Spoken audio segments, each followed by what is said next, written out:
Bienvenue dans ce nouveau billet de la Bourse en stress en date donc du 14 novembre 2025. Et ben en tous les cas, eh oui, nous n'étions pas présents la semaine dernière pour la simple et unique raison, c'est que nous étions pendant 4 jours en formation et que ce soit Mickaël, José et moi, vraiment on s'est fait beaucoup de plaisir. On a eu un grand plaisir de transmettre ce que nous savons et à chaque fois on améliore, on rapporte encore des petites choses parce qu'on en apprend tous les jours. Alors je tiens à remercier d'abord Béatrice, Cécile, Christophe, les deux Pascal qui sont venus, et également donc Olivier, Michael, Richard, Adrien et Anthony. Merci à vous toutes et tous pour ce grand bonheur et je pense vraiment que vous avez appris plein de bonnes choses. Et oui. Alors où est-ce que nous en sommes donc le 14 novembre 2025? Bon, bah il suffit de regarder, c'est comme le port-salut, c'est marqué hein, extrême peur, extrême peur. Eh ben oui, eh ben oui, eh ben oui. Eh oui, il y a eu le shutdown. Eh oui, eh oui, eh oui, eh oui, ça y est, c'est la fin du monde. Et puis, ah voilà, il va arriver la catastrophe, la cata, comme disait. Ben vous savez très bien de qui je parle. Alors, eh oui, mais malheureusement, c'est la fin du shutdown. Le plus long quand même, hein, 44 jours de shutdown.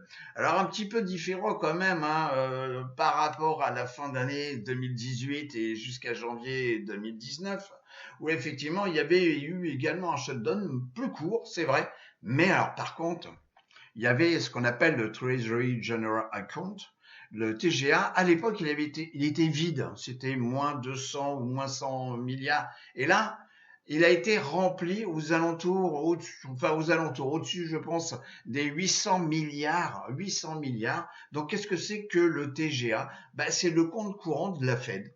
Et il a été rempli depuis juillet. Bon, 2025, hein, pas depuis l'année dernière. Bon, ben en tous les cas, ça va faire de la liquidité pour cette fin d'année, pour être déversé sur les marchés, les banques, hein, et puis également sur l'économie. Bon, et puis bah, tous ceux qui n'ont pas bossé dans l'administration parce qu'ils n'étaient pas payés, etc., ils vont recevoir leur salaire. Et puis pour cette fin d'année, donc, on va relancer la consommation. Et oui, la consommation. Alors, juste un petit conseil, un clin d'œil.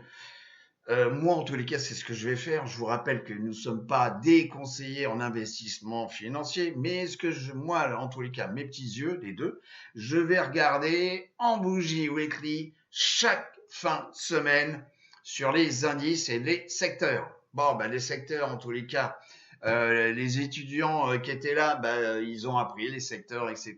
Et ils ont vu comme quoi, est-ce que le hasard existe hein. Ah, c'est pas certain. On a vu comme quand même, y avait une corrélation entre l'économie, les secteurs et puis parfois des retournements. Mais j'en dis pas plus.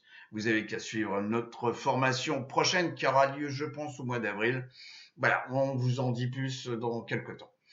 Et puis, comme chaque année, la fin d'année est propice pour les marchés. C'est pas toujours vrai. On parlait tout à l'heure de 2018. Oui, c'est vrai qu'à partir de septembre-octobre 2018, c'est une fin d'année un peu pourrie. Et c'est au moment où on est arrivé à Noël, comme un beau cadeau, où on avait atteint un point bas avant que ça redémarre. Bon. Est-ce que nous en sommes là? Je ne sais pas. Mais en tous les cas, pour l'instant, les éléments sont quand même un petit peu positifs. Alors, mes petites lunettes. Alors, sur cette semaine, au niveau des secteurs, bon, vous voyez comme quoi beaucoup de secteurs sont dans le rouge en performance hebdomadaire. Il y a uniquement la santé, l'énergie, les matériaux de base et puis les consommateurs défensifs. Donc là où va l'argent, quand il y a la peur, le doute, etc. Mais enfin, c'est pas le premier secteur. Hein. Voilà. Donc ça, ce sont des secteurs qu'on obtient qui s'écartent un petit peu de la roue sectorielle, sont des secteurs un petit peu plus larges sur Finviz. Mais en tous les cas, bon, voilà pour cette semaine. Mais cependant, il faut jamais oublier, et je vais pas le dire encore une nouvelle fois, le pourquoi du comment, mais la performance sur 6 mois, en tous les cas, sur l'ensemble de ces secteurs, il n'y en a que deux qui sont négatifs. C'est le consumer defensive et puis le deuxième, c'est le real estate. Mais par contre, sur tous les autres, ils sont positifs. Alors, la distribution de cette semaine, bon, bah, ils sont tous négatifs, hein, c'est en fonction de la capitalisation. Hein. Par contre, amusant hein, quand même, je sais pas, il n'y a qu'un compartiment au niveau de la capitalisation qui est positif. Ah, pas grand-chose, mais en tous les cas, ce sont quand même les mégas. Alors, le put-call ratio, bon. Alors, sur les equities, alors je dis pas que c'est la boule de cristal, mais en tous les cas, ça donne un petit peu la mentalité, achat de put, achat de call, etc., l'espoir, la protection, deep in the money, donc ça aussi, on voit certains indicateurs pendant la formation, comme le skew. Bon, et ben en tous les cas, aujourd'hui, à la clôture, donc du 14, on a 0,63. Bon. Alors, ça ne fait pas partie des plus élevés, mais vu la semaine qui s'est passée, on protège les portefeuilles ou on protège donc les positions donc sur les stocks, bon, ou un portefeuille. Et puis, et ben, cependant, on n'est pas très loin non plus hein, de la valeur moyenne qui se situe 0,57, voilà, à peu près 0,60. Bon, alors je vous rappelle, on a eu des pics, hein, des pics où il y avait des achats fermes de put, de protection, de position ou de portefeuille. Alors, sur le SP500, quel est le pourcentage des sociétés dont le cours est au-dessus de la moyenne mobile de 100 jours? Indicateur que tout le monde regarde. Donc, bien entendu, je ne dis pas comme quoi il faut faire du mimétisme, mais il vaut mieux regarder comme tout le monde. Eh ben, on a 55,86% des sociétés composant le SP500 dont le cours est au-dessus de la moyenne mobile de 100 jours. Bon, eh ben, bon, alors vous voyez comme quoi on vient tester la moyenne mobile ici 10 jours. Bon, ok. Donc, bon, et on est au-dessus de la 200. On est peut-être en dessous de la 50, mais pour l'instant, est-ce que c'est la catastrophe? Je dirais non. On est simplement dans une phase, je dirais, warning, puisqu'on est sous la 50 jours. Le VIX, bon. Donc là, ici, la bougie verte, hein, c'est l'ouverture donc du 17, puisque effectivement, cette vidéo a été faite, il y a une partie le 14, une autre partie c'est le 17. Bon, et ben en tous les cas, on va s'arrêter juste au vendredi, donc le 14, hein, le 14 novembre, donc le VIX a clôturé à 21,31. Alors, là, c'est le pétrole. Bon, le pétrole, vous voyez comme quoi. Alors, pendant la formation, les étudiants ont pu voir donc l'importance du pétrole dans certains cycles par rapport à la roue sectorielle et qu'effectivement, parfois, le pétrole est quand même un élément d'alarme. Donc, pour l'instant, on n'en est pas là. Vous voyez, on a clôturé la semaine à 59,98. On est vraiment dans les niveaux des 60 $ le baril. On est pour l'instant dans un drapeau, hein, donc dans une tendance baissière, ce qui est de bon augure également pour l'économie américaine et effectivement pour les coûts de revient. Oui. Alors, comparaison des valeurs de croissance par rapport aux valeurs value. Bon, vous voyez comme quoi on est quand même sur une pente sacrément ascendante. On a clôturé, puisque c'est une division, hein, c'est une division de ces VUG, valeur de croissance, qui est un ETF divisé par VTV, qui est également un ETF valeur de donc value, on a quand même 2,58 et on est quand même sur une tendance haussière, ça se voit, et puis on a clôturé sur la moyenne mobile 10 jours. Donc les jours prochains nous diront où on va.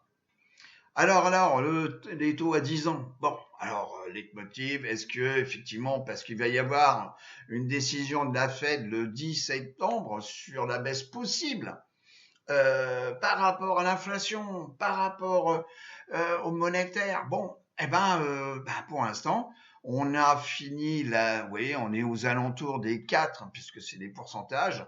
Donc, en termes de taux d'intérêt, on est moins haut. Est-ce qu'on a une tendance baissière?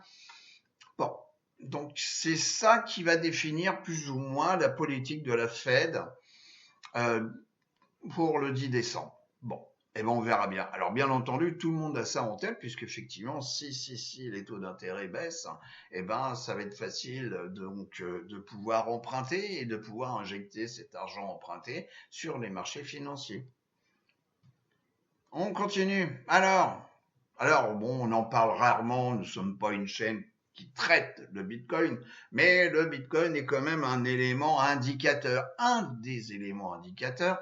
Et là, on voit comme quoi, effectivement, on vient donc tester le bas donc d'une ligne de tendance. On est en pile poil en dessous, excusez-moi. On vient tester donc les 93 000 $.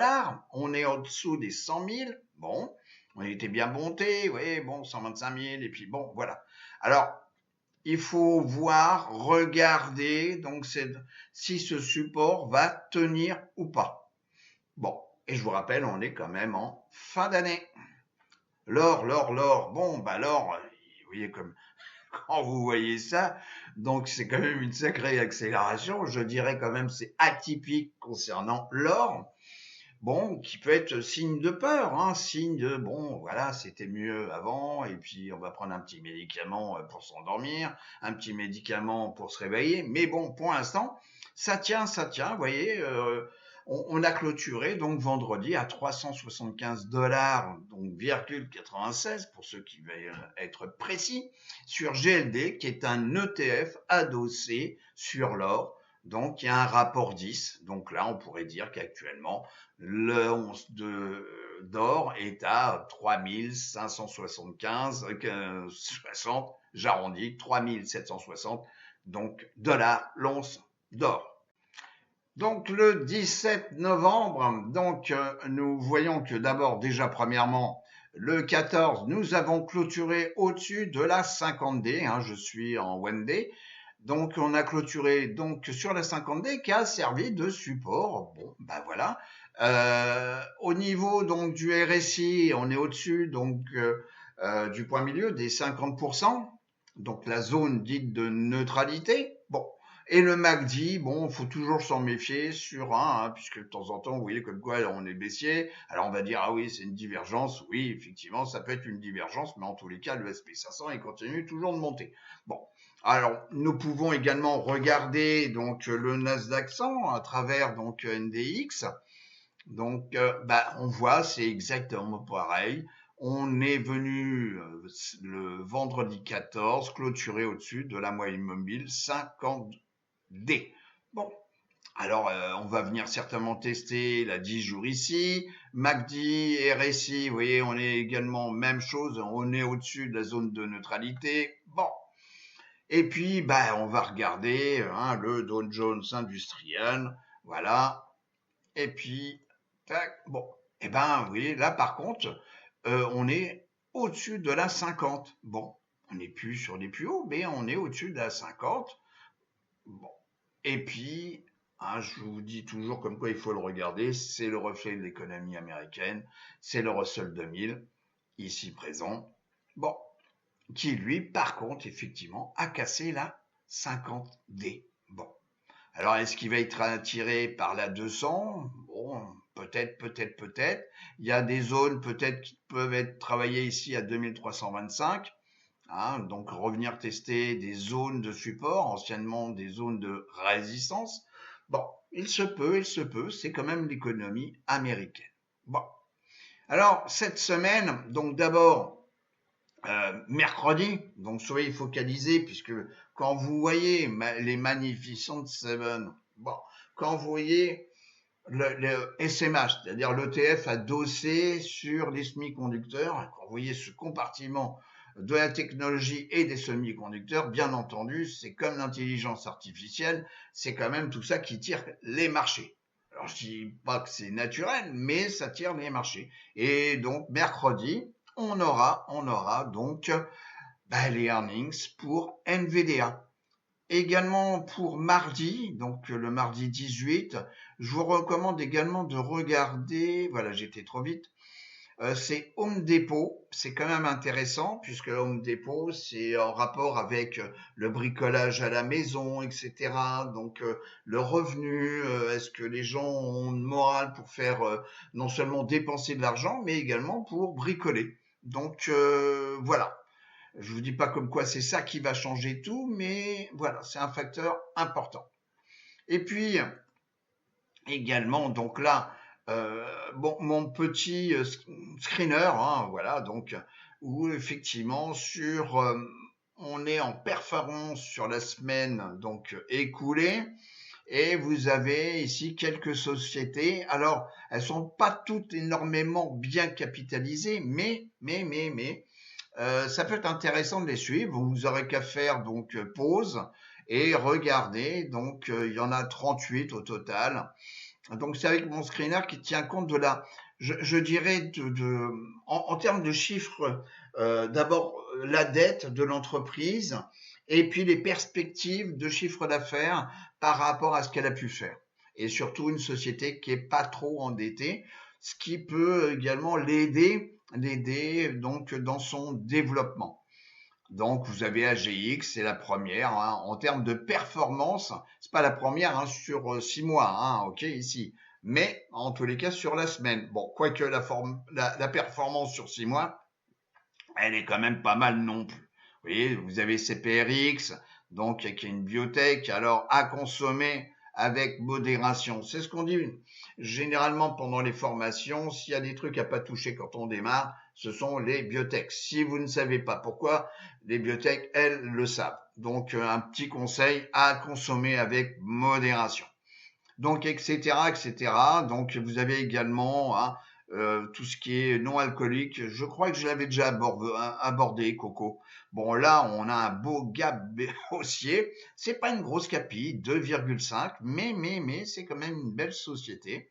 Et puis il y a d'autres sociétés, voilà, Monster Beverage. Alors tiens, c'est quand même étonnant. On retrouve, vous voyez, dans les sociétés en tous les cas endettées, qui ont un bon profil, en tous les cas, pour les bénéfices futurs, de retour sur investissement. Bon, ben, on a également une société, donc, beverage, les boissons, donc là, non alcoolique, et puis avec quand même une belle capitalisation. Donc ça veut dire que là, on peut effectivement aller jouer les options. Hein, capitalisation, là, il faut quand même un petit portefeuille quand même. Donc 10 000, c'est même pas en rêve hein, pour traiter les options. Là, je vous le dis comme direct, hein, de visu. Donc capital de 10 000, n'allez pas jouer des options là-dessus. Voilà. Surtout si vous vendez des poutres. Et ben là, donc, y a de quoi jouer. Hein, vous voyez, on démarre la semaine puisque nous sommes le 17, le lundi 17, et on est grosso modo à 1 heure après l'ouverture des marchés américains. Bon, pas 1 heure, une demi-heure, excusez-moi. Donc, etc., des belles choses. Et puis également voilà, déconnecter. Bon, donc là, je dirais, c'est pas des recommandations. Je vous rappelle, nous ne sommes pas des conseillers en investissement financier. C'est dit, c'est clair. C'est juste notre intuition, ce qu'on voit, voilà. Alors vous avez une bancaire, c'est pas c'est une banque locale. Hein. Je vous rappelle que vous avez les KRE qui est un ETF adossé donc sur les banques régionales. Que vous avez une société BK. Bon, il suffit de regarder. On a en one day et c'est une société qui vient de faire tous les cas un plus haut. Alors est-ce que c'est un plus haut hein, regardez toujours, c'est ce qu'on vous conseille. Hein, ici on va se mettre en 1 week. Vous voyez, je rentre, voilà. Donc là, on est quand même sur des plus hauts historiques. Hein, je remonte le temps, ce sont bien des plus hauts historiques. Donc ça dépasse même la notion de plus haut d'1 an. Ok. Donc, je reviens ici donc en one day. Voilà. Donc, alors c'est une société qui est intéressante puisqu'effectivement on s'amuse bien avec la 50 week. Ok, on est bien au-dessus. La 10 week, la 10 day. Et ici la 50 day en noir. excusez-moi. Donc là, joue quand même, c'est mon petit fil conducteur. Alors il y a peut-être des choses à faire sur la vente de poudre, par exemple. Donc il faudrait regarder la valeur du VIX. Bon. Euh, D'ailleurs, on peut le faire tout de suite en direct. Vous voyez, on va regarder la valeur du VIX parce que vous apprenez ça pendant les formations, comme quoi on ne fait pas n'importe quoi. VIX actuellement, il est à 20,81. Donc ça peut être un bon moment et on est au-dessus de la 200D ici. Bon, vous voyez comme quoi la 200D, elle sert quand même de support. Voilà, c'est bon. Donc voilà, c'est donc pour BK. BK, je reviens sur BK. Voilà. Donc il y a peut-être des petites choses à faire. Donc voilà, c'est à vous de voir, comme on dit. Et puis par contre là, c'est d'une société, c'est même pas la peine d'aller traiter donc sur les options. Déjà, il ne doit pas y en avoir beaucoup. Mais c'est une société, je dirais, assez sympathique. Bon, c'est une. Alors, pourquoi ne pas aller sur les options? Bah déjà, la capitalisation, c'est de 305, c'est au-dessus des 305 millions de dollars. Donc ça veut dire que déjà, on risque d'avoir des pas énormes sur les strikes. On doit avoir des volumes, bah alors ridicules. On voit ça aussi pour l'information sur des volumes de contrats ouverts. Bah, ça doit être ridicule. Donc là, non. Le seul truc qu'on peut peut-être faire, c'est des cover calls, mais encore, je dirais, voilà, à consommer avec, comme on dit, avec modération. Mais par contre, en stock, ça peut être intéressant. Je dis pas comme quoi c'est un retournement de tendance. Bon, c'est une jeune société, hein.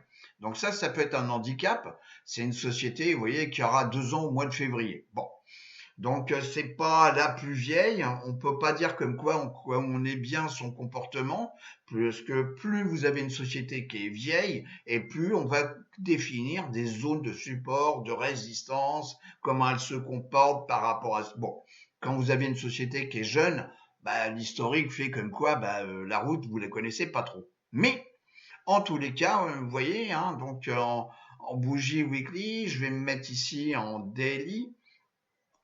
Nous sommes le 17 novembre. Bon, alors on a une zone de congestion, voilà, on a une zone de congestion et puis, paf, tac, on est en train de la casser. Bon, et puis la tendance inverse, alors si on regarde le RSI, si on regarde le MACD, bon, on est aux alentours de la zone des zéros, du zéro. Bon, alors il y a peut-être des choses à faire. Voilà, c'est tout. Bon, en tous les cas, je vais vous souhaiter donc une très bonne semaine de trading. Merci encore à nos élèves qui sont venus et on s'est fait vraiment un grand plaisir pendant ces 4 jours de formation. Je vous remercie vraiment du fond du cœur. Et puis, bien entendu, vous savez comme quoi nous sommes là. Il y a le Discord, vous pouvez nous appeler, etc. Il y a un suivi et vous n'êtes pas tout seul devant les marchés ou devant votre écran. Je vais souhaiter donc, à tout le monde une très bonne semaine. Portez-vous bien. Au revoir les amis.